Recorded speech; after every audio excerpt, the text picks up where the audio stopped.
আজকে পর্যন্ত যে আসলাম, এই আসার পেছনে কারো কোনো ডিজায়ার স্পেসিফিক্যালি ছিল না, কারো কোনো দৌড় ছিল না। মনে হয়েছে যে প্রকৃতি টেনে টেনে টেনে টেনে এক একজনকে একটা জায়গায় বসিয়ে দিয়েছে। যেমন আজকে অনেকে খুব আনন্দ প্রকাশ করছে যে দেশ এরকমই হওয়া উচিত।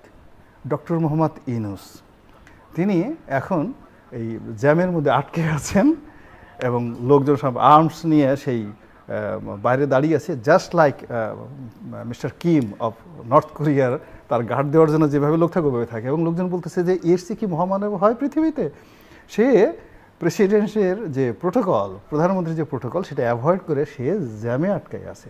কিন্তু ঘটনা যে অন্যটা, মানে তার রাস্তা ক্লিয়ার করার যে কোনো লোক নেই, রাস্তায় যে পুলিশ নেই, সে যে নিজে অসহায় অবস্থায় জ্যামের মধ্যে পড়ে আছে এবং it is a dangerous game for us.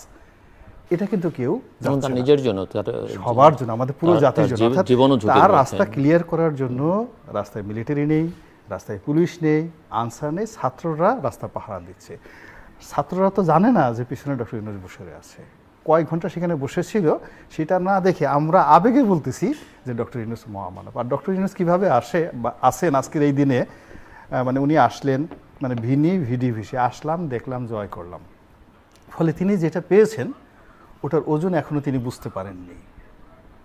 তিনি পুরো তার যে চেয়ার টেবিল, এটাকে গ্রামীণ ব্যাংক মনে করছেন এবং তার চারিদিকে নুরুন্নাহার আর নূরজাহানে ভরপুর। বাংলাদেশ ব্যাংকে এসে নুরুন্নাহার এসেছে, নূরজাহান সেই গ্রামীণ ব্যাংক থেকে এসে এখানে উপদেষ্টা মণ্ডলীতে ঢুকেছে। জাস্ট লাইক সেই গ্রামীণ ব্যাংক মডেলে চালাতে চেয়েছেন। এবং তার মধ্যে নরেন্দ্র মোদীর পার্থক্যটা কী এবং লি কুয়ানের পার্থক্যটা কী? লি কুয়ানকে আমেরিকাতে জিজ্ঞাসা করা হয়েছিল যে আপনি সিঙ্গাপুরকে এমন একটা সফল করেছেন, তো এটা what is the secret of this success? তো তিনি বললেন যে এটা এখানে বলা শোভনীয় হবে না। এর কারণ হলো এই যে শহরে আপনি আমাকে দাওয়াত করেছেন, এই শহরের ছোট্ট একটা গ্রামের মতো সিঙ্গাপুর, মানে সিঙ্গাপুরে আমি যে কাজগুলো করতে পেরেছি এটা এই শহরে চলবে না। এটা হলো লি কুয়ানের কথা। নরেন্দ্র মোদী যখন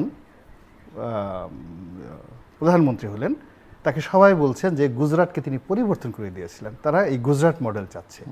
তিনি বললেন যে এই গুজরাট মডেল যদি আমি দিল্লিতে করতে যাই, দিল্লিতে দাঙ্গা হয়ে যাবে, কেন ওখানকার জনগণের রক্ত এক, চিন্তা এক, চেতনা এক, মন মানুষের থাকে এবং জায়গাটা খুব ছোট পরিসর।